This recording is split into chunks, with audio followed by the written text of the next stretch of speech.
अस्सलाम वालेकुम। CNS pathology जो हमने स्टार्ट किया हुआ था उसमें से मेजर टॉपिक्स हमने कर लिए हैं, meningitis, Alzheimer's, Parkinson's and tumours. उसके बाद जो हम करने लगे हैं minor topic second priority topics में आते हैं। ठीक है, इनमें से फर्स्ट हम करने लगे हैं दैट इज़ हाइड्रोसिफिलिस। हाइड्रोसिफिलिस क्या होता है? आपके बुक का पेज नंबर है ये 851। ठीक है, इस पे आपने देखें हाइड्रोसिफिलिस का एक छोटा सा पैरा लिखा हुआ है, उसको आपने जस्ट रीड करना है। मैं थोड़ा सा आपको गाइड कर देती हूँ। हाइड्रोसिफिलिस क्या होता है कि जब हमारा सीएसएफ प्रेशर जो है वो ब्रेन के जो सीएसएफ प्रेशर होता है ना वो ज़्यादा हो जाता है। ठीक है, सेरिब्रो स्पाइनल फ्लूइड जो होता है उसका प्रेशर ज़्यादा हो जाता है। अब कैसे ज़्यादा हो सकता है? या तो उसकी प्रोडक्शन ज़्यादा हो रही है या उसकी जो एब्जॉर्प्शन है वो कम हो रही है। ठीक है, तो हमें सबसे पहले ये पता होना चाहिए कि उसका नॉर्मल पाथवे क्या है। तो ये बहुत अच्छी सी डायग्राम है, इसमें देखें। सबसे पहले जो है ना हमारे पास क्या होता है कि कोराइड प्लेक्सिस होता है वेंट्रिकल्स में। वहाँ से कोराइड प्लेक्सिस जो होता है ना, ये ब्लड का एक प्लेक्सिस होता है, उसमें से जो सीएसएफ होता है ना वो बन के आ रहा होता है, प्रोड्यूस हो रहा होता है। ठीक है, उसके बाद क्या होता है कि ये वहाँ से पास करता है। ठीक है, जाता है कहाँ से? लेटरल वेंट्रिकल से बनता है। ठीक है, उसके बाद ये फोरामेन ऑफ मॉन्रो से गुजरता है, थर्ड वेंट्रिकल में जाता है। ठीक है, उसके बाद एक्वेडक्ट होती है, सेरिब्रल एक्वेडक्ट होती है, वहाँ से ये आ जाता है फोर्थ वेंट्रिकल में। और फोर्थ वेंट्रिकल से ना ये हमारे पास 3 यहाँ पे फोरामेना होते हैं, फोरामेन ऑफ लिश्का, फोरामेन ऑफ मॉन्रो। वहाँ से ये निकल के आ जाता है कहाँ पे? सब अरेक्नोइड स्पेस में, और वहाँ पे ड्रेन आउट हो जाता है। ठीक है, तो ये इसका पैथवे होता है। अगर यहाँ पे कहीं भी ब्लॉकेज आ जाए तो खुद सोचें, फॉर एग्जांपल फोरामेन ऑफ मॉन्रो पे जो है ब्लॉकेज आ जाती है तो क्या होगा? लेटरल वेंट्रिकल से जो सीएसएफ फ्लो करके थर्ड वेंट्रिकल में नहीं जा पाएगा, और लेटरल वेंट्रिकल क्या हो जाएगा? इनलार्ज हो जाएगा। ठीक है, इसी तरह अगर सेरेब्रल एक्वेडक्ट ब्लॉक हो जाती है तो क्या होगा कि जो सीएसएफ है वो थर्ड से फोर्थ में नहीं जाएगा, तो वो सीएसएफ बैक फ्लो करेगा और थर्ड वेंट्रिकल को इनलार्ज कर देगा। तो इस तरह से ये एमसीक्यूज़ के लिए इंपॉर्टेंट है, आपको पता होना चाहिए पैथवे। तो फिर हम देखते हैं कि हाइड्रोसिफिलिस की डेफिनेशन क्या होती है। It refers to the increase in the volume of CSF within the ventricular system. अब इसकी 2 टाइप्स होती हैं। 2 टाइप्स ऐसे होती हैं कि एक कम्युनिकेटिंग होता है और एक नॉन कम्युनिकेटिंग होता है। बहुत ही सिंपल सा कॉन्सेप्ट है, ध्यान से सुन लें।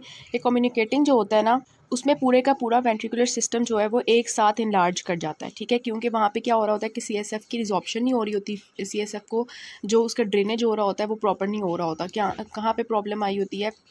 ड्रेनेज में। ठीक है, जिसकी वजह से क्या होता है पूरा वेंट्रिकुलर सिस्टम इनलार्ज नज़र आता है हमें। ठीक है, और जो दूसरा होता है ना नॉन कम्युनिकेटिंग, उसमें क्या होता है कि उसमें कोई ऑब्स्ट्रक्शन आ जाती है, कोई भी ऑब्स्ट्रक्शन आ जाएगी। फॉर एग्जांपल मैंने अभी आपको बताया कि फोरामेन ऑफ मॉन्रो पे आ जाएगी या सेरिब्रल एक्वेडक्ट पे आ जाएगी, तो उसकी वजह से क्या होता है कि सिर्फ वो वाला पोर्शन, एक पोर्शन ऑफ वेंट्रिकल्स, पोर्शन जो होता है वो इनलार्ज होता है। ठीक है, तो ये डिफरेंस है थोड़ा सा कि कम्युनिकेटिंग में कोई एब्जॉर्प्शन में प्रॉब्लम आती है, रिजॉर्प्शन में, जिसकी वजह से पूरा वेंट्रिकुलर सिस्टम इनलार्ज करता है।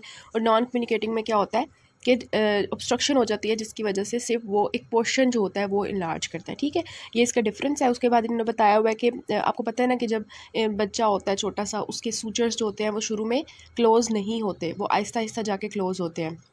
ठीक है, तो अगर फॉर एग्जांपल उसके सूचर्स अभी क्लोज़ नहीं हुए हुए थे और उसको हाइड्रोसिफिलिस हो जाए तो खुद सोचे क्या होगा।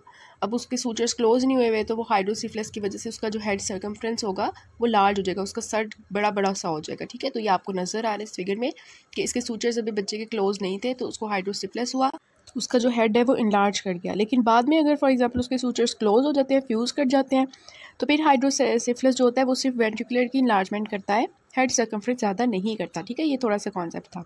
नेक्स्ट आपका माइनर टॉपिक है सेरिब्रोवास्कुलर डिजीज़ में हाइपोक्सिया, इस्कीमिया, इन्फाक्शन। तो इसमें सबसे पहले उन्होंने बताया हुआ है हमारे ब्रेन के बारे में कि इसको ऑक्सीजन बहुत ज़्यादा चाहिए होती है। It is oxygen, highly oxygen dependent tissue, जिसको क्या चाहिए होता है? ग्लूकोज और ऑक्सीजन कॉन्टीन्यूसली चाहिए होता है ब्लड से। हमारे ब्रेन को जो है कॉन्टीन्यूसली ऑक्सीजन और ग्लूकोज की ब्लड सप्लाई चाहिए होती है। अब इसका जो वेट होता है ना, बॉडी वेट वैसे तो 2% होता है, लेकिन इसको कार्डियक आउटपुट 15% रिसीव होता है, और टोटल बॉडी ऑक्सीजन कंजम्पशन में ये 20% ऑक्सीजन कंज्यूम करता है। मतलब इसको बहुत ज़्यादा ऑक्सीजन और ग्लूकोज की कॉन्टीन्यूस सप्लाई चाहिए होती है ब्रेन को। ठीक है, उसके बाद वो बता रहे हैं कि ऑटो रेगुलेशन हो जाती है अगर कोई थोड़ा सा भी प्रॉब्लम हो ना, हमारी ब्रेन को ग्लूकोज और ऑक्सीजन सप्लाई ना मिले, तो साथ ही क्या होता है कि ऑटो रेगुलेशन हो जाती है वेस्कुलर रेजिस्टेंस से। ठीक है, जिसकी वजह से क्या होता है कि ब्लड प्रेशर और इंट्राक्रेनियल प्रेशर जो होता है वो सेरिब्रम जो होता है, हमारी ब्रेन होता है, उसका मेंटेन हो जाता है ऑटो रेगुलेशन की वजह से, वरना फिर बंदा गया। ठीक है, अगर ये ऑटो रेगुलेशन मैकेनिज्म ना हो तो उसके बाद वो बता रहे हैं कि 2 मैकेनिज्म्स होते हैं जिसकी वजह से क्या होता है, ब्रेन में deprived of oxygen. Functional hypoxia हो सकता है और इस्कीमिया हो सकता है।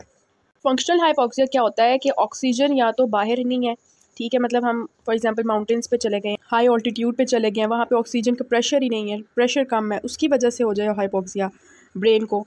इसके अलावा क्या है कि या तो पेशेंट एनीमिक है, उसको कार्बन मोनोऑक्साइड की पॉइजनिंग हो गई है, जिसकी वजह से क्या हो रहा है कि उसकी ब्लड सेल्स की जो ऑक्सीजन कैरिंग कैपेसिटी है वो कम हो गई है, या फिर क्या हुआ है कि उसको साइनाइड पॉइजनिंग हो गई है, जिसकी वजह से उसके टॉक्सिन्स की वजह से ऑक्सीजन जो है वो सप्लाई ब्रेन को प्रॉपर नहीं जा रहा। तो इन तीनों केसेस में क्या होता है, पेशेंट को फंक्शनल हाइपोक्सिया होता है। दूसरा होता है इस्कीमिया होता है, ये ट्रांसिएंट भी हो सकता है, परमानेंट भी हो सकता है, मतलब थोड़ी देर के लिए भी हो सकता है और परमानेंट इस्कीमिया भी हो सकता है। क्योंकि फॉर एग्जांपल इस्कीमिया इस तरह से हो जाता है कि पेशेंट को हाइपोटेंशन है, ठीक है, ब्लड प्रेशर उसका लो हो गया, या उसके वेसल्स में कोई ऑब्स्ट्रक्शन आ गई है, इस वजह से क्या होता है कि उसको जो हाइपोपरफ्यूजन की वजह से ब्रेन कॉम्प्रोमाइज़ हो जाता है, उसका ब्लड सप्लाई, ठीक है। तो ये दो तरह से ब्रेन का ब्लड सप्लाई कॉम्प्रोमाइज़ हो सकता है, या तो उसको इस्कीमिया हो जाएगा या हाइपोक्सिया हो गया, सिंपल सी बात है। उसके बाद दो तरह से इस्कीमिया होता है, ठीक है। एक होता है फोकल और एक होता है ग्लोबल। इसका थोड़ा सा कॉन्सेप्ट ले लें। फोकल का मतलब होता है कि किसी एक एरिया में, ब्रेन का एक छोटा सा एरिया है, फोकस है, वहाँ पे ब्लड सप्लाई कॉम्प्रोमाइज़ हो गई है, इस्कीमिया हो गया, ठीक है। और ग्लोबल क्या होता है कि ग्लोबल में देखें फॉर एग्जांपल ये वाली एक ब्लड है ना, ब्लड की एक ब्लड वेसल है, कौन सी ब्लड वेसल है, कैरोटिड आर्टरी है, ठीक है। कैरोटिड आर्टरी में फॉर एग्जांपल ब्लॉकेज आ जाती है ना, तो इसने हमारे पूरे ब्रेन को आगे जाके ब्रांचेस देनी थी, ब्लड सप्लाई करना था। अब यहाँ पे जब ब्लॉकेज आएगी तो वो पूरे का पूरा ब्रेन जो है ना वो इफेक्ट होगा, पूरे का ब्रेन का ब्लड सप्लाई इफेक्ट होगा, तो उसको हम कहते हैं ग्लोबल सेरिब्रल इस्कीमिया, ठीक है। समझ आ गई ना। फोकल में क्या होता है, फोकस में ब्लड सप्लाई कॉम्प्रोमाइज़ होता है, और ग्लोबल में क्या होता है, कैरोटिड आर्टरी की ब्लॉकेज की वजह से फॉर एग्जाम्पल पूरा ब्रेन कॉम्प्रोमाइज़ होता है, ठीक है।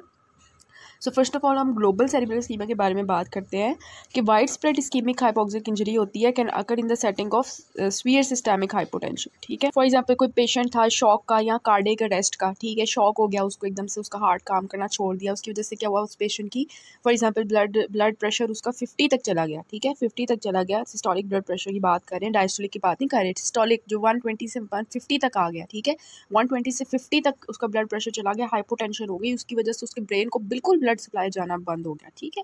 तो उसको हम कहते हैं कि सीवियर, उसका पूरे का पूरा ब्रेन इफेक्ट हो रहा है यहाँ पे भी, तो उसकी हम कहते हैं global cerebral ischemia.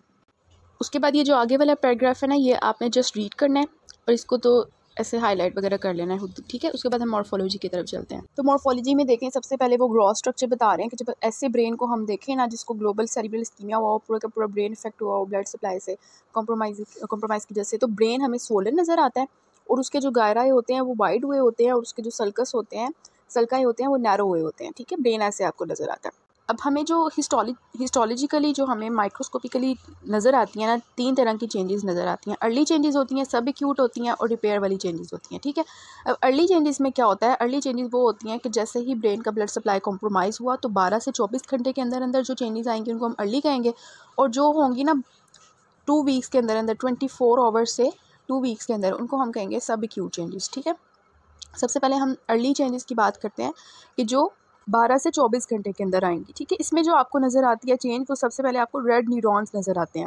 Red neurons इस तरह से होते हैं कि देखिए, न्यूरॉन्स के अंदर सेल बॉडीज़ होती हैं ना, तो उनकी जो सेल बॉडीज़ होती हैं वो श्रंकन हो गई होती हैं, ठीक है, सुकड़ गई होती हैं, और उनका जो कलर होता है ना उसकी वजह से वो इयोजिनोफिलिक हो जाता है। जब इयोजिनोफिलिक कलर आता है ना, तो वो उनका जो कलर होता है ना रेड न्यूरॉन्स का हो जाता है, मतलब न्यूरॉन्स रेड कलर के हो जाते हैं, ठीक है।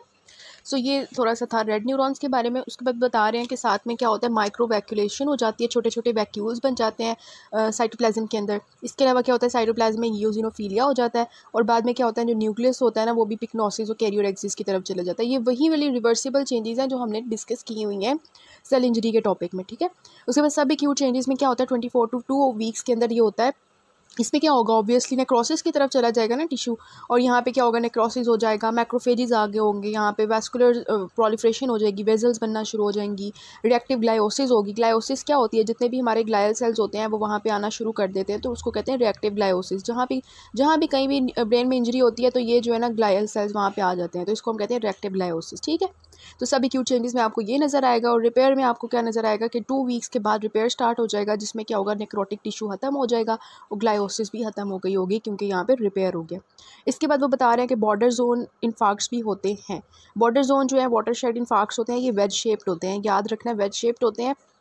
ठीक है। ये उन रीजन्स में होते हैं ब्रेन और स्पाइनल कॉर्ड के जो कि डिस्टल पोर्शंस होते हैं, जहाँ पे आर्टरीज जाके एंड कार्डी होती है ना, वहाँ पे ये वाले छोटे छोटे इन्फार्क्ट्स होते हैं। वाटरशेड इन्फार्क्ट्स हम कहते हैं, बॉर्डर जोन इन्फार्क्ट्स कहते हैं। ठीक है, तो सिंपली मॉर्फोलॉजी में आपने इसको देख लेना है। नेक्स्ट आपके पास फोकल सेरिब्रल इस्कीमिया है। फोकल सेरिब्रल इस्कीमिया क्या होता है? फोकल सेरिब्रल इस्कीमिया क्या होता है कि इसमें एक जगह पर जो ब्रेन का एक फोकस होता है वहाँ पे ब्लड कॉम्प्रोमाइज़ होता है, जिसकी वजह से क्या होता है कि वहाँ पे इन्फेक्शन हो जाता है उस एरिया का। अगर फॉर एग्जांपल कोई भी एक ऐसा एरिया है ब्रेन का जिसको ब्लड सप्लाई नहीं जा रहा फोकल एरिया में, तो क्या होगा, इन्फेक्शन हो जाएगा और वो टिश्यू आहिस्ता आहिस्ता डेड हो जाएगा। ठीक है, लेकिन क्या होता है, जैसे ही किसी एरिया में ब्लड सप्लाई कॉम्प्रोमाइज़ होता है तो साथ ही कोलेटरल सर्कुलेशन स्टार्ट हो जाती है। पर्टिकुलरली जो सर्कल ऑफ विलिस होता है ना, इसमें देखें कितनी कोलेटरल सप्लाई अवेलेबल है। अगर एक भी जगह में डैमेज होगा तो बाकी सब में जो है वो क्या होगा कि वो वहाँ पे कोलेटरल सप्लाई मिल जाएगी। ठीक है, उसके बाद ये जो आगे सारे लिखा हुआ है ये आपने रीड कर लेना।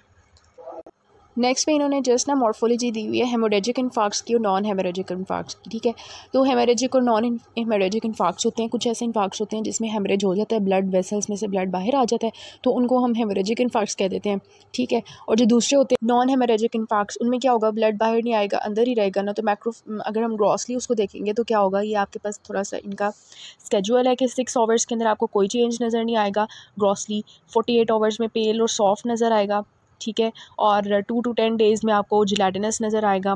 3 वीक्स के अंदर वो लिक्विफाई हो जाएगा और फ्लूइड फिल्ड कैविटी बना देगा। ठीक है, उसके बाद आपके पास आ जाती है माइक्रोस्कोपिक अपीयरेंस। तो माइक्रोस्कोपिक अपीयरेंस में आपने याद रखना है कि 12 आवर्स के अंदर अंदर आपको रेड न्यूरॉन्स नज़र आते हैं, जो मैंने आपको बताया था कि उनके अंदर न्यूरॉन्स के जो होते हैं श्रंकेज हो जाती है उनकी सेल बॉडीज़। ठीक है, और साथ में क्या होता है, ये यूजिनोफिलिक हो जाते हैं, तो उनको हम रेड न्यूरॉन्स कहते हैं।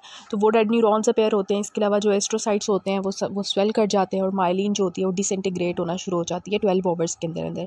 फिर क्या होता है, माइक्रोस्कोपिकली अगर हम डेज़ की बात करें तो हमें न्यूट्रोफिल्स नज़र आते हैं, और अगर वीक्स की बात करें तो उसमें हमें मैक्रोफेजेस नज़र आते हैं। ठीक है, सिंपल सी बात है ये। उसके बाद ये बता रहे हैं कि एस्ट्रोसाइट्स जो हैं वो बाद में क्या कर लेते हैं कि एस्ट्रोसाइट्स के प्रोसेसेस होते हैं ना, वो एक दूसरे के साथ ना झमकट्टे बना लेते हैं। ठीक है, तो वो फिलामेंट्री टाइप हो जाते हैं, साइटोप्लाज्मिक एक्सटेंशंस बना लेते हैं। ठीक है, अब एस्ट्रोसाइट्स इस तरह सोचें कि अब ये हुआ है मतलब थोड़ा सा ना वहाँ पे नॉन हेमोरेजिक इन्फार्क्ट्स हुए हैं और एस्ट्रोसाइट्स ने सारी जगह घेरी हुई है, साइटोप्लाज्मिक एक्सटेंशंस जगह फैलाई हुई है हर जगह। ठीक है, उसके बाद में क्या होता है कि साइटोप्लाज्मिक एक्सटेंशंस ख़त्म हो जाती हैं वहाँ से सारे, मतलब बहुत से महीने गुजर जाते हैं ना जब, तो उसके बाद क्या होता है कि ये सारा जो एस्ट्रोसाइट्स ने अपने जो फैलाया होता है ना सारा सामान, वो ख़त्म हो जाता है आहिस्ता आहिस्ता। तो this is about 2 minor topics हमने डिस्कस किया, हाइड्रोसिफिलिस और ये जो हमारे पास हाइपोक्सिया इस्कीमिया वाला टॉपिक था।